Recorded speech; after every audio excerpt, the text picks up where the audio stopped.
Hey, greetings to you. This is your brother Bedford, the creator of Conversations with Black Millionaires and the founder of the Masters of Business Network and Mastermind community, affectionately known as the Mob.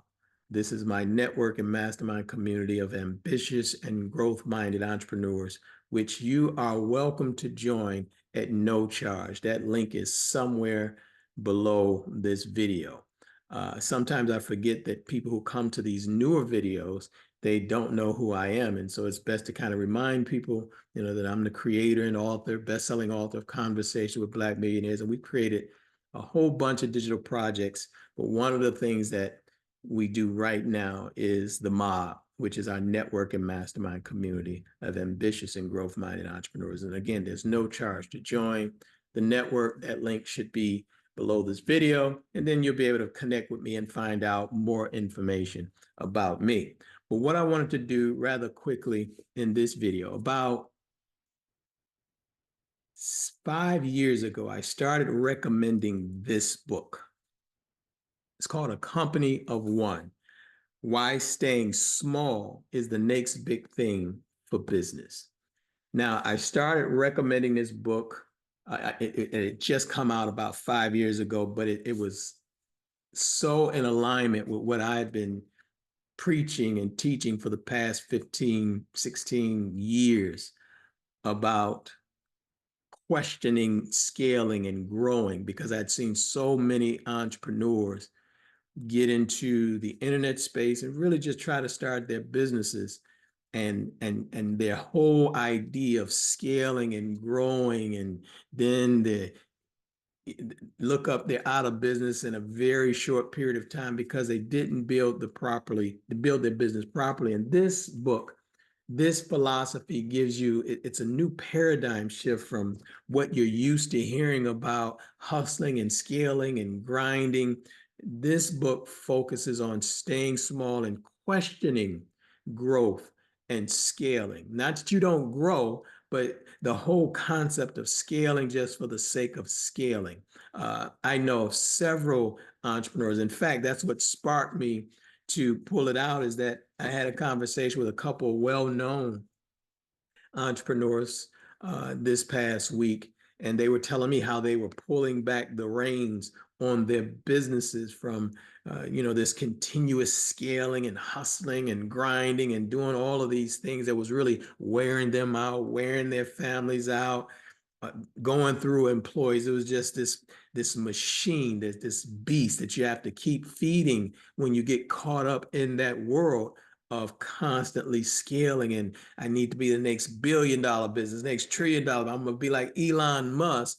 And the reason so many businesses go out of business, I mean, and we're talking about viable businesses, great ideas. There are some companies right now that they're talking about that were great restaurant chains and things like that, but the beast, or the hunger to scale and grow and taking on investor capital, it really destroyed these businesses, because now you're just working to meet these numbers, and the quality of the product and the value of the business is pretty much, I want to say secondary, but it's way down on the totem pole, because none of that even matters anymore when you're trying to see what's happening with the ticker in the stock market. So that conversation with these two individuals who had kind of gotten into that, and they wanted to talk to me about this because they know that I've been preaching this for the past 15, 20 years. And they would always ask me, why I'm not into the Facebook ads and all of that type of stuff.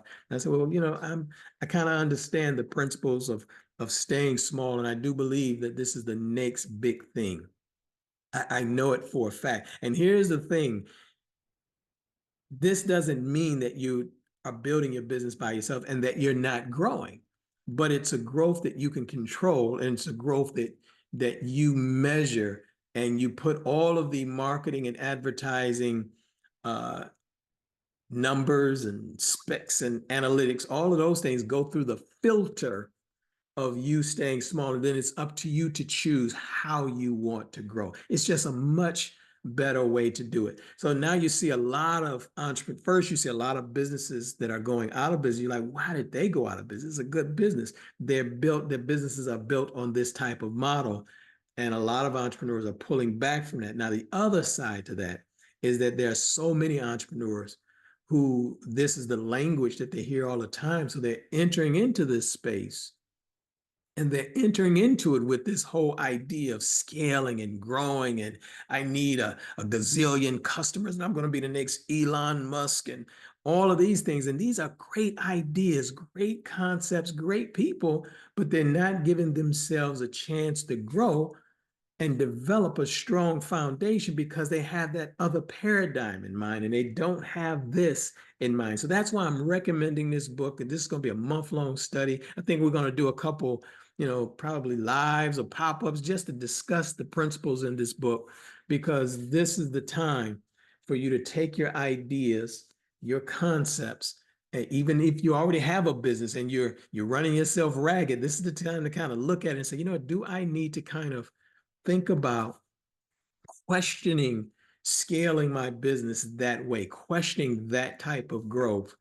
And then if it's for you, it's for you. But there's something magical and beautiful about and sustainable about organic growth. And so this is the book that I'm recommending um, for the month.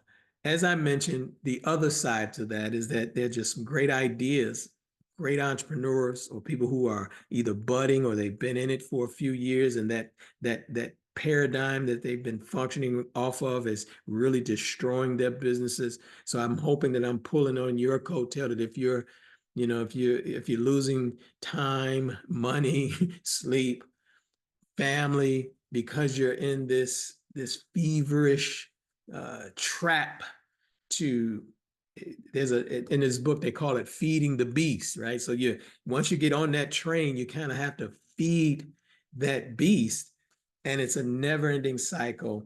And eventually people begin to lose. Of course, we see a lot of people losing their minds on that, but they lose more than that when they begin to lose family and loved ones because of these business models. And so I just wanted to say that, and I did pull up a few statistics to kind of reinforce this. And I want you can go and find this yourself.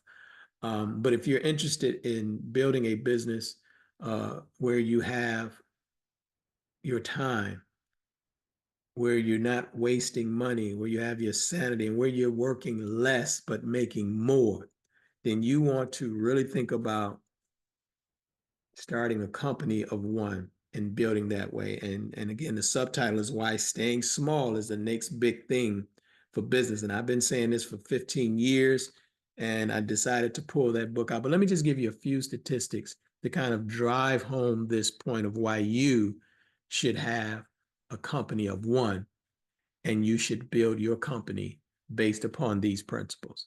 So there was a study done by the Startup Genome Project or Genome Project that found that 74% of 3,200 high growth tech companies failed because they scaled up too quickly. Now, I want you to think about this. That's 74%. Now, there was a follow-up study that was done by the Kauffman Foundation and Inc. magazine. And if you're not familiar with Inc. magazine, they always have this list of the 5,000 fastest growing companies. And I know quite a few people who were on that list. And I know quite a few people who, after hitting that list, they end up going out of business because, again, the focus is on scaling and not quality, not time, not going deeper and serving your customers or your clients the right way. Well, let me just read what I can go off the top of my head about this, but let me kind of read what they said about on that list of the 5,000 fastest growing companies. This study was done 5 to 8 years after that initial study. And they found that more than 2/3, and that's over 66%, that's still back into that 66 to 75% range, that more than 2/3 of them were out of business. They had gone they were either out of business or they had undergone massive layoffs, or they had to sell their business under market value based upon the findings of the earlier study, that it confirms that all of these companies scale too quickly.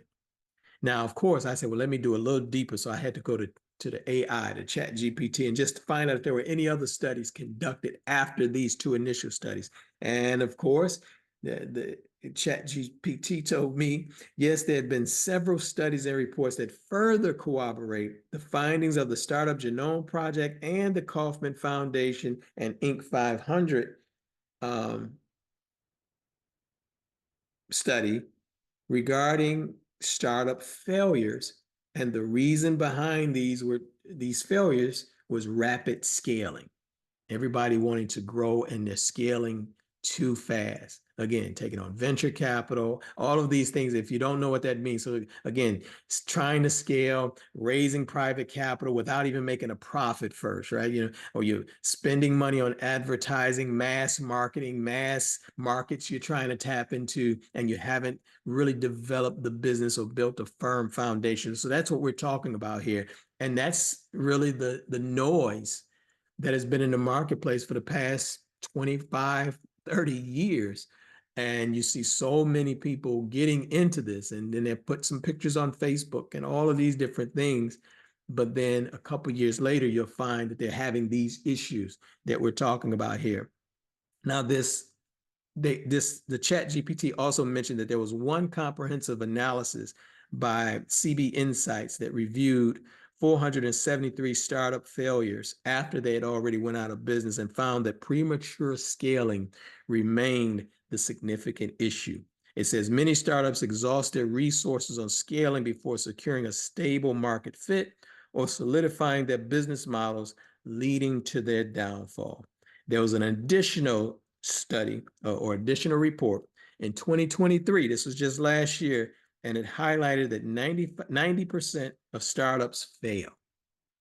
And then it goes on to listing a few other contributing factors, of course, lack of product and market fit, other contributing factors like long development times, marketing problems, building teams, all of this stuff were factors, but these findings align with the earlier studies and underline the critical importance of ensuring a robust business foundation and market validation before scaling your operations. And I asked another question about, is this across the board, not just tech companies? That says, yes, these findings about failures are across the board with all businesses, and they are all due to scaling too fast. And so I've had conversations with people who are pulling back, but I've also had conversations with, again, ambitious and growth-minded entrepreneurs that's all they talk about. And they sometimes they think I'm hating when I'm saying, well, can we start building? Can we get one client first? No, brother B, this is going to solve all of the problems in Africa, right? And these are, and I'm not hating saying it can't, but we have to start somewhere.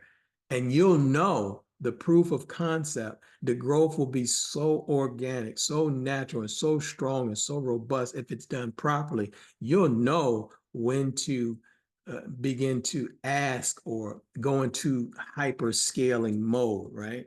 So the company of one concept, it makes you question growth and scaling, and you only do that when you want to.